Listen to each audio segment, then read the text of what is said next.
boa noite a todos, paz do Senhor Jesus, boa noite meu irmão, minha irmã, amigos, amigas que nos ouvem e que acompanham-nos neste momento. É um prazer estar contigo, é um prazer chegar até o teu lar, até o teu carro, onde quer que você esteja agora, para juntos por alguns instantes meditarmos na palavra de Deus, ouvirmos esta palavra que vai ser lida, e se você puder também eu te convido para pegar a sua Bíblia, abrir comigo para estudarmos e aprendermos nesta palavra. Evangelho de Lucas, capítulo 9, versos 57 até o 62. Eu vou ler na Nova Versão Internacional da Bíblia Sagrada. Quando andavam pelo caminho, um homem lhe disse: "Eu te seguirei por onde quer que fores." Jesus respondeu: "As raposas têm suas tocas e as aves do céu têm seus ninhos, mas o Filho do Homem não tem onde repousar a cabeça." Ao outro disse: "Siga-me." Mas o homem respondeu: "Senhor, deixa-me ir primeiro sepultar meu pai." Jesus lhe disse: "Deixe que os mortos sepultem os seus próprios mortos. Você, porém, vá e proclame o reino de Deus." Ainda outro disse: "Vou seguir-te, Senhor, mas deixa-me primeiro voltar e me despedir da minha família." Jesus respondeu: "Ninguém que põe a mão no arado e olha para trás é apto para o reino de Deus." Vamos orar nesse instante. Obrigado, Senhor, por estes instantes. Obrigado por este momento precioso de leitura, estudo e aprendizado na Tua Palavra. Ajuda-nos, Senhor, especialmente neste tema tão desafiador, que é o de discipulado, que é o de seguir a Cristo verdadeiramente. Ajuda-nos, Espírito Santo, esclarecendo nossas mentes, abrindo nosso entendimento e ajudando-nos para que ao final desta ministração todos possamos tomar a decisão, uma decisão que vai impactar pelo resto das nossas vidas, que é a de seguir a Cristo verdadeiramente, que é a de sentir-se chamado pelo Senhor. Em nome de Jesus eu oro e creio que o Senhor, sim, pode nos ajudar nesta tarefa. Amém. Você é chamado ou é voluntário? Vamos pensar alguns instantes a respeito disso. Você é chamado ou é voluntário? Jesus tinha critérios e instruções bem detalhadas sobre a missão dos seus discípulos, sobre como ele desejava que os seus discípulos trabalhassem para ele, que o servissem. Estas orientações, estas instruções de Jesus aos seus discípulos devem nos orientar como igreja, devem nos alertar do nosso papel como igreja. A igreja precisa rever o seu papel na missão de Deus. É preciso lembrar que Deus está sempre em missão, a de resgatar o homem perdido. E Deus conta com a sua igreja, na verdade privilegia a igreja de participar dessa missão, de agir com Deus nesta missão, a de resgate do homem perdido, para que ele se reconcilie com Deus e possa um dia, atendendo o desejo do coração de Deus, viver com Ele para sempre. Porém, esta maneira de Deus, a forma como este engajamento, este trabalho deve ser feito, não é de qualquer jeito, não pode ser de qualquer jeito. Como tem sido o nosso serviço cristão? Estamos aqui como igreja, após 1 ano e meio de pandemia, 1 ano e meio em que nossos templos estiveram fechados, 1 ano e meio de expectativas, muita gente querendo voltar ao normal, outros dizendo o normal não existirá mais, agora precisamos trabalhar com o novo normal. E a igreja? Dentro desse novo normal, qual é o nosso papel como igreja? O que temos feito? Temos sido bênção para outras pessoas? Ou temos apenas nos servido das bênçãos divinas? Como temos agido como igreja? Vejam, Jesus está no caminho entre Samaria e Jerusalém, ele está indo para Jerusalém, e durante esse trajeto houve uma triagem por parte de Jesus dos seus possíveis missionários ou dos apóstolos, ou seja, aqueles que seriam enviados após ele, antes dele, à sua frente para o trabalho. Nós vimos aqui que aqui em Lucas 9:57, um homem vem a Jesus e diz: "Eu te seguirei por onde quer que fores." Jesus certamente observou o homem, deve ter percebido que algo o detinha, talvez o seu jeito de ser, a maneira como ele se apresentava, talvez as intenções do coração, apegado às coisas daqui. Então Jesus lhe responde: "As raposas têm suas tocas e as aves do céu têm seus ninhos, mas o Filho do Homem não tem onde repousar a cabeça." Ou seja, servir o reino pode requerer um compromisso que você não está disposto a ter. Seria isso, talvez, o que Jesus estivesse lhe dizendo. Abrir mão de coisas que lhe são mais caras do que a pessoa de Jesus pode lhe ser difícil. É isso que Jesus está dizendo. Para Jesus não serve se for para segui-lo assim, com o coração retido por outras coisas. Pense bem. Não adianta dizer: "Te seguirei onde quer que fores", se algo nos prende, se algo nos segura. A um outro homem é o próprio Jesus que convida. Lucas 9:59. "Siga-me", disse-lhe Jesus. Mas o homem respondeu: "Senhor, deixa-me ir primeiro sepultar meu pai." Jesus lhe disse: "Deixe que os mortos sepultem os seus próprios mortos. Você, porém, vá e proclame o reino de Deus." Jesus não rejeitava ninguém, apenas esclarecia o que ele achava e julgava ser necessário, os critérios, os requisitos para servi-lo, sem que nada estivesse colocado entre ele e o seu discípulo. Talvez esse homem quisesse esperar até a morte do pai para só então seguir Jesus. Muitas vezes colocamos compromissos, realizações, anseios e carreira e tantas outras coisas antes de servir a Jesus. Para Jesus isso não serve. Jesus é claro, nem mesmo o sublime direito de sepultar o próprio Pai deveria ser prioridade entre ele e a pessoa em relação a servir a ele. Os espiritualmente mortos podem tranquilamente sepultar os que estão fisicamente mortos. É isso que Jesus lhe diz. Quanto aos vivos, disse Jesus, os que estão vivos espiritualmente, que se ocupem em anunciar, em proclamar o reino de Deus. O que é que tem nos ocupado mais do que Jesus? O que é que ocupa mais espaço do que Jesus? O que é que tem sido colocado como prioridade nas nossas vidas antes de Jesus? É um caso a pensar. Precisamos refletir seriamente sobre isso, profundamente sobre isso. E aí vem um terceiro homem que disse a Jesus: "Vou seguir-te, Senhor, mas deixa-me primeiro voltar e me despedir da minha família." Jesus respondeu: "Ninguém que põe a mão no arado e olha para trás é apto para o reino de Deus." No reino de Deus não se trabalha voluntariamente. E aqui eu quero olhar para o voluntariado apenas, aquele que faz apenas de boa vontade. O reino é lugar para pessoas chamadas, para pessoas vocacionadas. O voluntário entende que a obra que ele mesmo faz é maravilhosa e que os outros deveriam até lhe agradecer pelo serviço que presta, pelo seu sacrifício, pela sua entrega voluntária.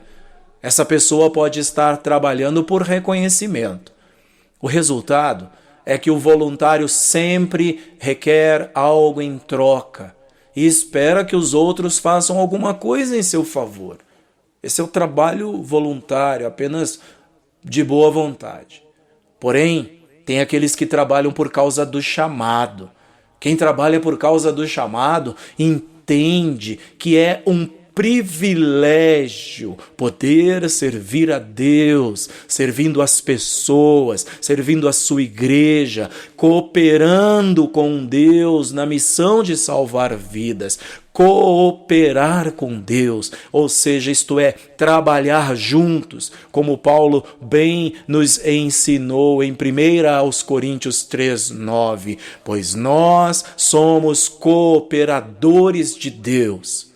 Como consequência, aqueles que são chamados se sacrificam e são gratos a Deus por isso. Já o voluntário enxerga as dificuldades como motivos para desistir, motivo para parar, para abandonar o trabalho, a função, para abandonar a empreitada e até abandonar o discipulado. E o chamado? Quem é chamado vê as dificuldades sim, não fecha os olhos para elas, me entenda bem, mas quem é chamado enxerga nas dificuldades oportunidades para fazer a obra de Deus. Com os recursos que tiver, ele dá graças a Deus porque tem aqueles recursos, não importa o montante. Ele faz e vê oportunidades para fazer, para chegar até as pessoas, para crescimento próprio, edificação de si e dos outros, e aí seguir em frente, lançando mão das oportunidades que o próprio Deus lhe dá.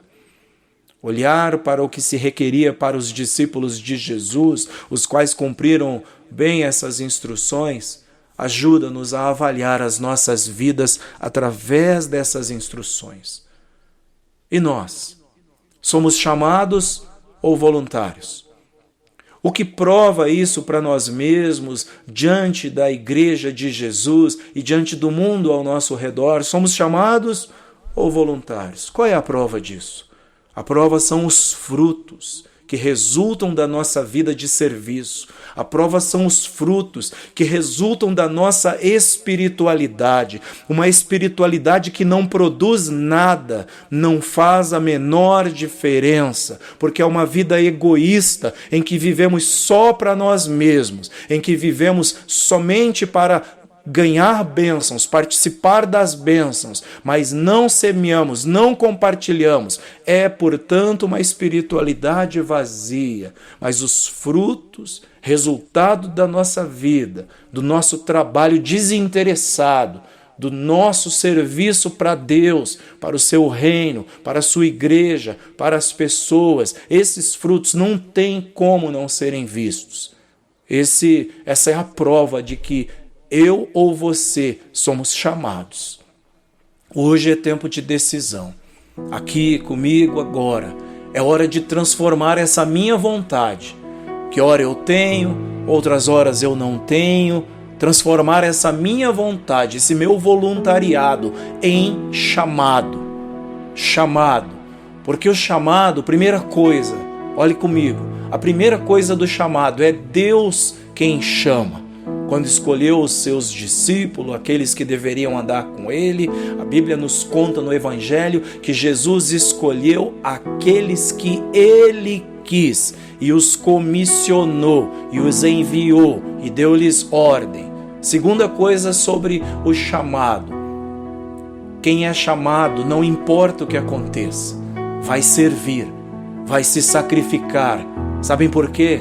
Porque a causa é nobre, é preciosa e é o próprio Senhor, o dono da lavoura, o dono da obra, quem vai fortalecer aquele que é chamado. E ele vai lhe fortalecer com palavras como aquelas que ele disse a Josué quando ele precisa abraçar a missão de levar em frente a obra de Deus para levar o seu povo adiante e entrar na terra prometida. É o próprio Deus quem fortalece com palavras como essa: nunca o deixarei, nunca o abandonarei. Sinta Deus falando ao teu coração e tenha convicção: Ele nunca te deixará, nunca te abandonará. Mas Ele diz mais: não fui eu que lhe ordenei? Seja forte, corajoso, seja forte, corajosa, não se apavore, nem se desanime, pois o Senhor, o seu Deus, estará com você por onde você andar. Foi o Senhor quem te ordenou, foi o Senhor quem te chamou. E se você tiver essa convicção, nada afasta você do seu chamado. E aqui você pode responder comigo à pergunta: você é chamado ou é voluntário? Você é chamada ou é voluntária?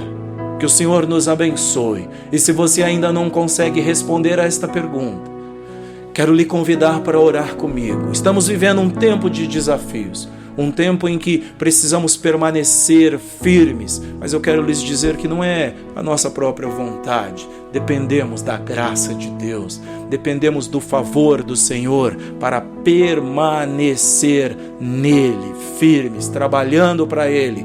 Sim, se você já tem essa convicção e pode dizer comigo agora: eu sou chamado, eu sou chamada, eu te convido a agradecer, mas não somente isso, a orar comigo por tantos homens e mulheres que precisam transformar o seu voluntariado, que ora tem e ora não tem, em chamado, que é para toda hora, para todo tempo, até a volta do Senhor Jesus. Ore comigo.